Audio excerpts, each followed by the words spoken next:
গাইবান্ধায় যমুনা, ব্রহ্মপুত্র ও ঘাঘট সহ নদ নদীর পানি কিছুটা কমলেও এখনও রয়েছে বিপদসীমার ওপরে। এতে জেলার সদর, সুন্দরগঞ্জ, ফুলছড়ি ও সাঘাটা সহ ৪ উপজেলার বন্যা পরিস্থিতি অপরিবর্তিত রয়েছে, যার কারণে ৫ দিন ধরে ৩০টি ইউনিয়নের চরাঞ্চল ও নিম্নাঞ্চলের ঘরবাড়ি, রাস্তাঘাট বন্যার পানিতে ডুবে যাওয়া সহ পানিবন্দী হয়ে পড়েছে প্রায় ৭০,০০০ পরিবার। ক্রমেই দুর্ভোগ ভোগান্তি বাড়ছে তাদের। উজানের ঢল ও বৃষ্টিপাতে হঠাৎ বন্যার পানি ঢুকে বাড়িঘর তলিয়ে যাওয়ায় অনেকেই আশ্রয় নিয়েছেন উঁচু জায়গা ও বন্যা নিয়ন্ত্রণ বাঁধসহ আশ্রয়কেন্দ্রে। এসব মানুষের মাঝে বিশুদ্ধ পানি ও শুকনো খাবারের সংকট দেখা দিয়েছে। বেশি বিপাকে পড়েছেন পালিত গবাদি পশু, গরু, ছাগল ও হাঁস মুরগি নিয়ে। পানি কালকে তো পানি হচ্ছে, ঘরে অনেক পানি, শোয়াও যায় না এই অবস্থা, আর খাওয়া তো দূরের কথাই। খুবই সমস্যা, থাকা মানে খুবই সমস্যা আছে। এই পানি ভিতরে আরো চুরি করতে আসবে। আমরা গরিব মানুষ, যেটুকু জিনিস আছে যদি নিয়ে যায় তাই আমরা খাবো কি?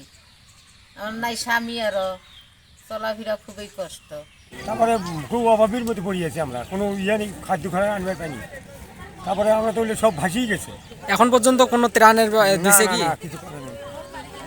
আপনারা কি ত্রাণ চাচ্ছেন?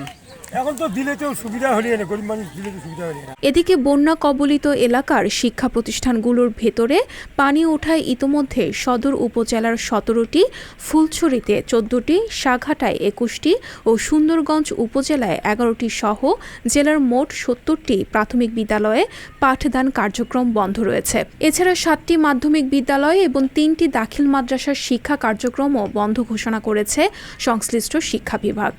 কালকে থেকে যে বাড়িতে পানি, ঘরের ভেতরেও পানি, আঙ্গের ভেতরেও পানি, তারপরে হলো বাথরুমে যেতেও পানি। আচ্ছা, এখন পর্যন্ত কেউ কি কোনো ত্রাণ দিয়ে গেছে কিনা? না, কেউ দেয়নি এখনো, কিছু দেয়নি। আমরাই টাকা দিয়ে কিনে নিয়ে এলাম। গাইবান্ধার পানি উন্নয়ন বোর্ডের নির্বাহী প্রকৌশলী মোহাম্মদ হাফিজুল হক জানিয়েছেন, উজানের ঢলে অব্যাহত পানি বৃদ্ধির কারণে ঘাঘট ও ব্রহ্মপুত্রের পানি বিপদসীমার ওপর দিয়ে প্রবাহিত হচ্ছে। জেলার অনেক এলাকা পানির নিচে তলিয়ে গেছে।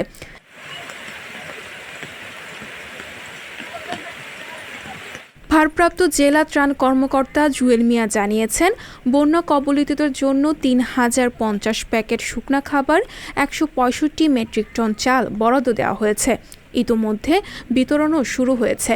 পানিবন্দীদের উদ্ধারের জন্য নৌকা, স্পিড বোট প্রস্তুত রাখা হয়েছে। উদ্ধার কার্যক্রম চলছে।